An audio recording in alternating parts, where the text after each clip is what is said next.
వస్తున్నాడు, మన దగ్గర వనరు ఉంది కాబట్టి వస్తున్నాడు అన్నటువంటి ఒక సహజసిద్ధమైన వ్యాపారస్తుడు ధోరణిలోనే చూశాడు. వీళ్ళు రాజకీయ కోణంలో చూస్తున్నారు. ఇప్పుడు నిన్న రిలయన్స్కి అదేది రేమండ్స్ పన్నులు రాయితీలు, లేకపోతే భూమి 99 పైసలకే ఇవ్వటాలు, ఇట్లాంటివి చేయడం ద్వారా ఎక్కువ అట్రాక్ట్ అయ్యేలా ఇక్కడ ఒక భయం కూడా ఉంది. వీళ్ళకేమో జగన్కి బాబు భయం ఎప్పుడు వెంటాడుతుంది. జగన్ టైంలో ఇట్లా 99 పైసలకి ఇచ్చి ఉంటే ఫ్రంట్ పేజీల్లో దారుణంగా వాయించేవాడు.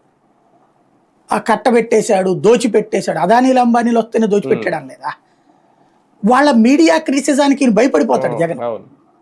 ఆ భయపడిపోయి అట్లాంటి సబ్సిడీలు ఇవ్వలా.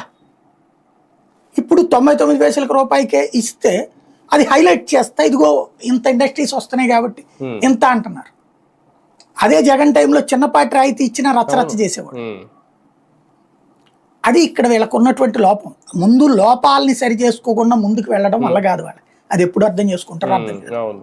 అంటే ఆ విషయంలో కూడా ఏమైనా మాట్లాడితే బెటర్ ఏమో మేబీ ఇక్కడ నుంచి అయినా జగన్ గారు పెట్టుబడుల విషయంలో, పరిశ్రమల విషయంలో ఒక హామీ వాళ్ళకైనా ఇవ్వాలా సార్? వ్యాపారవేత్తలకైనా రేపొద్దున నేను వస్తే ఇలా చేస్తాను అలా చేస్తాను.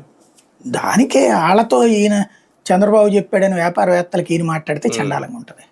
వ్యాపారవేత్తలు బాబు ఉంటేనే వస్తాం, జగన్ ఉంటే రామంటే గనక అంబానీలు అదానీలు ఎందుకు వచ్చిపోయినట్టు బేసిక్గా నడుస్తుంది. రైట్, చూద్దాం. మొత్తానికి ప్రస్తుతం